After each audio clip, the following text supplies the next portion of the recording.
Hey guys, this is my first run on Machina's Intersecting wheels, and I'm actually quite excited that Machina finally got his FR weapon.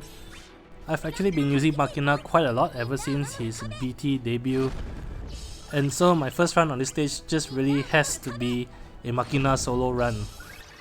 Anyway, the first order of business is of course hitting 100% force gauge so that you can trigger Machina's force attack.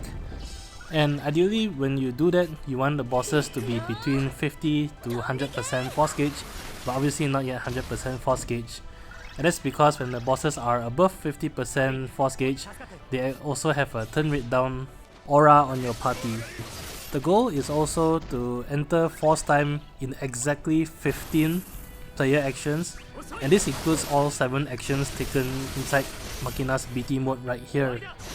The main reason for that is at the start of the fight, the bosses are grounded and they will actually start flying in the air after 15 player actions. And it's ideal to start off force time when the bosses are in the air, because when they are in the air, any action that you take will delay yourself by another 2 turns. And obviously at the start, this is ideal because you actually want to go into an off-turn mode to build your force gauge bonus, so the fewer turns that you take, the better. Finishing setup in 15 actions may sound very precise and complicated, but it isn't really, because the selfie friend takes 5 actions, Machina's BT mode takes 7 actions, so really you just need to fit in 2 more actions beyond that, plus 1 more action which will be his force attack. So in total, what I have done here for setup is the 5 selfie actions, 7 turns in Machina's BT mode, 1 Gladio base call, 1 EX right here, and finally his force attack as action number 15. With selfie, you also only want to use rapture once, because as you can see, you really only need to delay the bosses once in order to complete your setup right here. And any additional uses of rapture not only increases the turn count, but it also forces you to take additional actions, plus it also helps the boss charge their force gauge as well. So right here, the bosses are just starting off in the air and they're about to start getting their turns, so I finally end the rotation with the Gladio's LD call. Gladio's LD call provides Machina with damage and debuff immunity, and that's really ideal. You don't want to use an evasion call, because as you can see right here, Machina does have an EX counter that he will only trigger if he actually gets attacked. So if he actually evades the attack, only his spiral linchpin will trigger, not this EX counter. This also means that before the fight starts, you also want to remove evasion passives such as Ramuh evasion up, so that Machina will always be guaranteed to tank the attack and trigger his EX counter. As always, I will list in the video description the passives that I removed, so you can check that out if you need more information. This is the part of the fight where you see Machina really excel in off-turn damage, as well as very quickly increasing the force time bonus, because in his own force time, any melee attack that he does, which includes the off-turn counter attacks, will plus 25% of force gauge. And because he triggers an EX counter as well as his spiral linchpin counter every time the boss attacks him, that's plus 50% per boss turn.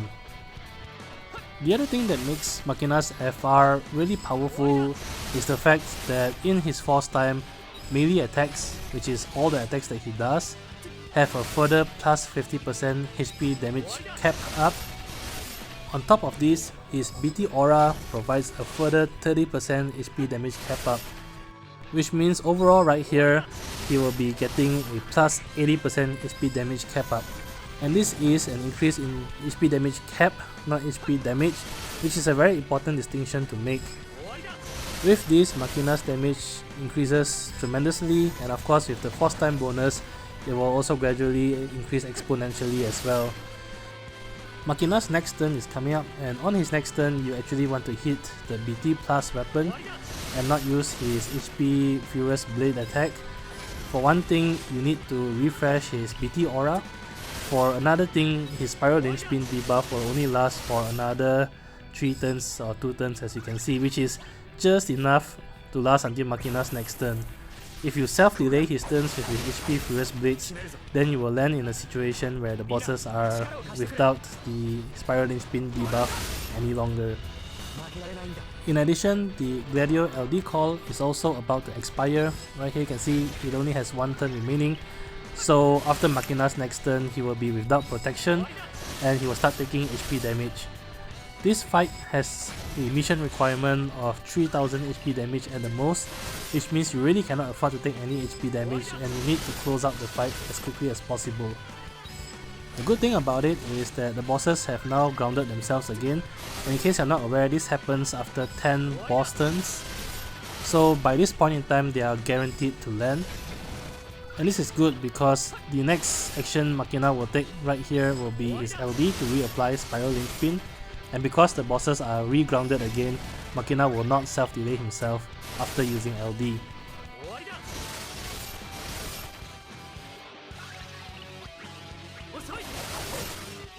The LD puts you at 6 turns of force time, and summon mode lasts for 6 turns, so I'm sure you can see where this is going.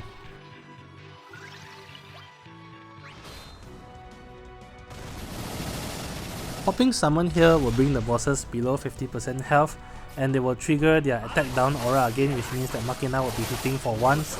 But it doesn't matter too much because he will regen Brave based on the HP damage that he does, and you are at 999% force bonus, so you'll still be doing tremendous amounts of damage.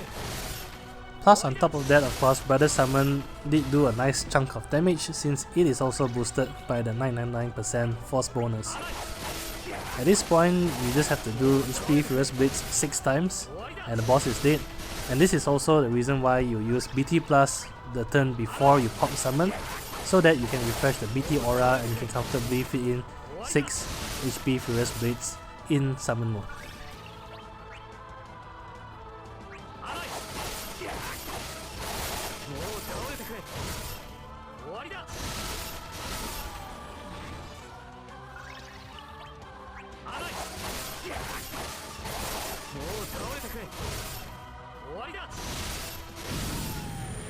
So that's it for this run. As always, I hope the video has been helpful, and if you enjoyed the content, do leave a like, comment and subscribe. It really helps a lot. Till then, I'll see you guys in the next Shinryu fight. Bye!